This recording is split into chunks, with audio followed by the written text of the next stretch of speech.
Туркмен хевсний түүх олон зууны тэртэгээс улбаатай.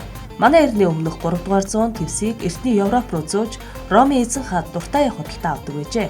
Домог Туркмен болон Огүз гаралтай түрк үндэстнүүдийн өвөг Огүз хааны 6 хөвгөн 24 ачтаа үлдээсэн захиасыг хевсний хэн Шингээсэн гэж гардаг байна. Хээг урлагта 24 овгийг төлөөлүүлэн баруун зүүн талаар нь 12-12-оор байрлуулан нэхэж хийдэг байна. Энэхээ өнөөдөр Туркменстан улсын төрийн далбаан дээр дүрслэгддэг байна. Мөн тус улс жил бүрийн 5 дугаар сарын сүүлийн нэм гарагт хевсний өдрийг тэмдэглэн өнгөрүүлдэг. Туркменстан улсын хевсний музейд 2003 онд Генсийн номод орсон Алтын Асер хевс болон төрөл бүрийн хээ чимэглэлтэй гараар нэгсэн 8000 орчим хевс хадгалагдж байна. Алтын Асер хевс 301 м2 хэмжээтэй 1.5 тоннжинтэй 40 ойдолчин 8 сарын турш нэгжээ. Энэ хевсэнд 120 сая зангилаа орсон байна.